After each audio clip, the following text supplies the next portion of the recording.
you doing? Doing well. How are you guys doing? Good. How did it feel to go up there and beat Oregon in a UCLA uniform as opposed to an SC uniform? It felt amazing. It's always good to get a nice road conference win, so it felt amazing just to get that win out of the way.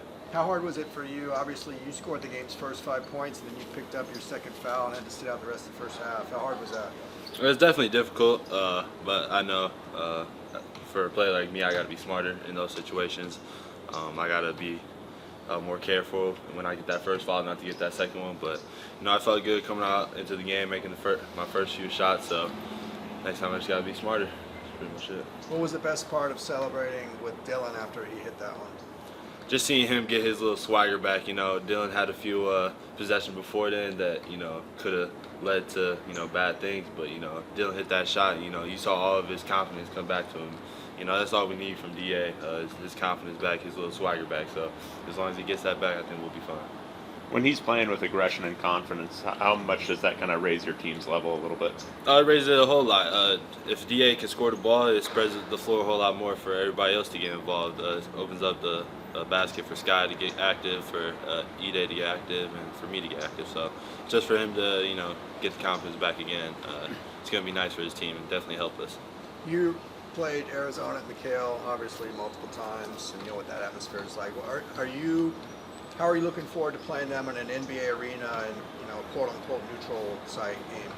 Yeah, it should be fun. I think the atmosphere is going to be amazing, as it always is. I'm pretty sure Arizona fans will travel. I'm pretty sure UCLA fans will travel. So it'll be a tense game from start to finish. So can't wait to battle it out. I know you've only been with Coach Cronin for a few months now, but what's been his biggest impact on you off the court as a person? Just how to carry yourself. You got to be a good person. You got to treat everybody with respect. And, never know who you may meet out here. So you just got to, like I said, treat with everybody with respect. And you've talked about not having a leash on the defensive side because of how good your instincts are. How do you kind of balance that with also not wanting to make dumb fouls? Like I said, I just got to read the defense.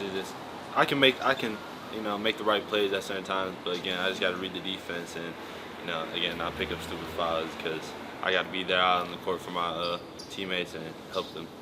What's kind of different about what Coach Cronin prioritizes on the floor than maybe what you've experienced in the past? Are there different things that you have to focus on to play the right way for Cronin versus what you've experienced in the past? Definitely, you got to give all out effort 24/7 unless you're going to be pulled out of the game. You got to play defense. That's the main thing. So, I haven't played for a defensive-minded coach like Cronin before, so it's definitely different. But it's definitely something that I've enjoyed so far. What have you seen out of Arizona when you watch them on film? Obviously, their record isn't great, but Coach says that's a function of playing one of the hardest schedules in the country. Definitely. Coach Lloyd always has his players playing, aggressive, tough every single year that he's been there. It's going to be a great battle. Caleb Love's going to always come out there. He's going to be aggressive. He can score the ball, so hopefully we can, not keep him hot and, keep him from missing. They got great defenders. They're fast, athletic, so it should be a fast game. You and Dylan and Sky are all known as defensive players. Do you guys ever lobby to hey, I want to be the guy to guard a certain somebody like a Caleb Love? Do you guys kind of talk about that? Yeah, it definitely depends on who we're playing. Depends on the sizing and the matchup and whatnot. But we definitely discuss who should be guarding who multiple times. Who's going to get the Caleb assignment? We haven't spoke too much about it yet, but I'm pretty sure me or Sky will have no problem taking that up. Beyond team film work, do you do individual film work to look at guys' tendencies for steal and that sort of stuff, for how they might dribble into a certain situation? Yeah, definitely. A lot of guys that we're playing nowadays, I've been playing for a while now, so it's kind of you get the sense of what they like to do, what they how they get into their moves and how they score. So just being able to watch them over and over again, getting that repetition is key for me.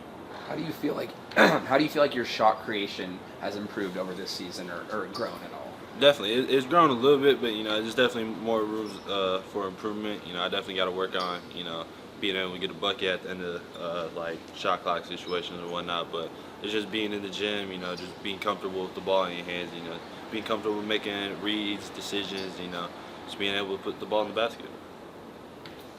Awesome. Thank Let's you. go. Thank you guys. Appreciate it. Thank you. All right, we got to ask the first and most important question. Did you call glass? Did I call glass? Yes, I actually did call glass. So when I shot the ball, I seen the ball like trailing, and it was like I was on the move when I shot it, and I seen the ball going, and I'm seeing it in the air, and it felt like it was going in slow motion. I'm just like, bang, bang, bang, bang, bang, bang. So I was just relieved to see that it did hit the backboard. You said you got it off easy, but I watched the replay. Biddle was right there. I mean, he was right there. Credit to Biddle, man. He's a great player, and he had a great game against us. But man, yeah, he's really soft. He's really soft. Have you gotten any standing ovations in class since this? Any shout outs on campus?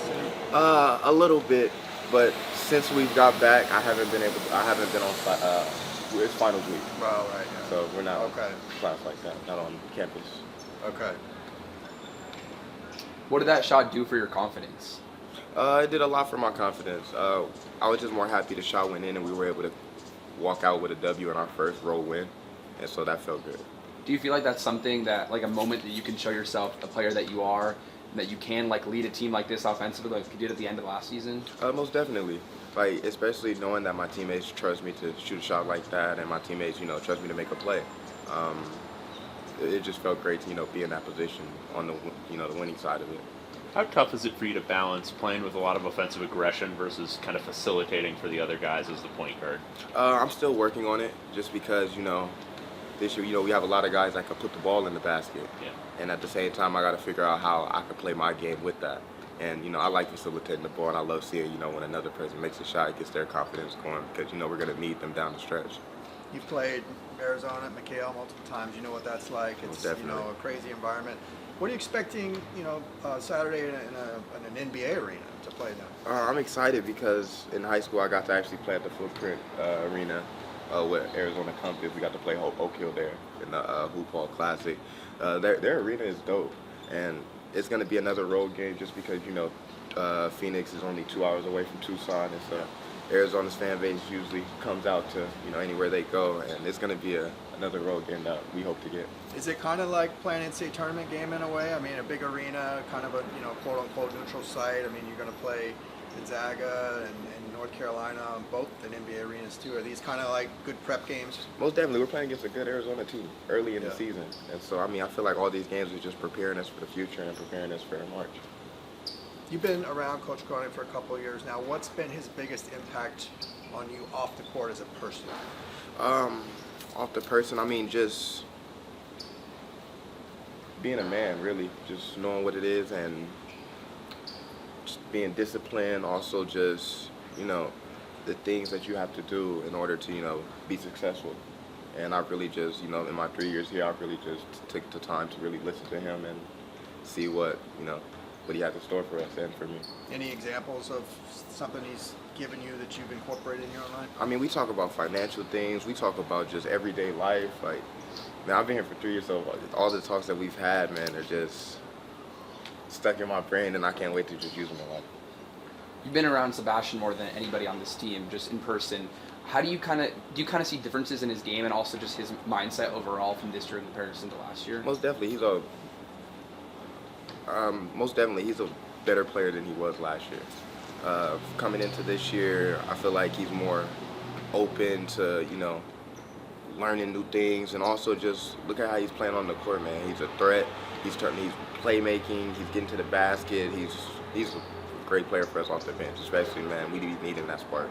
I know he dealt with a couple injuries in the offseason. Did you have any conversations about how tough it was for him? Most definitely, especially, he was dealing with his toe from last season coming into this season. But, he's looking really good right now, man. And we're getting ready for March, so he knows we're going to need him, and he knows for a fact that we're going to need him. It was first true road game for Trent, and he had a tough few minutes. What do you talk to him about that after that? Because you've obviously had experiences like that as a freshman. Most definitely. I remember my first game against Illinois, and I remember my first game against Baylor. Just talking to him about just being confident, man. At the end of the day, bro, you are a true freshman. Right. And so we got you, man. Just play your game and don't let anything affect it. We're going to need him. So. Have you ever hit a game winner like that before? Not on the road. Okay. In Not- high school? Not on the road. I hit a couple in high school, yeah. Okay. And obviously you had a chance against Arizona in the Pac-12 tournament. Had that stuck with you and you wanted kind of to, quote unquote, get another chance at that? I mean, are you talking about just playing against Arizona? Or No, are you talking just about getting a game winner like that, shooting a game-winning shot. It just felt good because, that was the team that knocked us out in the Pac-12 playoffs. And even then, I still was able to, we got to the point where we were able to get a last shot, and I took the last shot, and I missed that shot. And so it just felt good to, see that bucket actually go in this time, which was in the Pac-12 playoffs. At what point do you? At what point do you like make that decision in your mind? I gotta go get my bucket. Like when the play kind of falls apart. Are you talking about on the last possession of that play? Yeah. Well, the play started off with me slipping, so we kind of lost 2 seconds off the time. So we had to, make a quick play, just make a quick read. Awesome. Thank you. Thanks, Dylan. Appreciate it. Appreciate it, man. Thank you. Have a good one.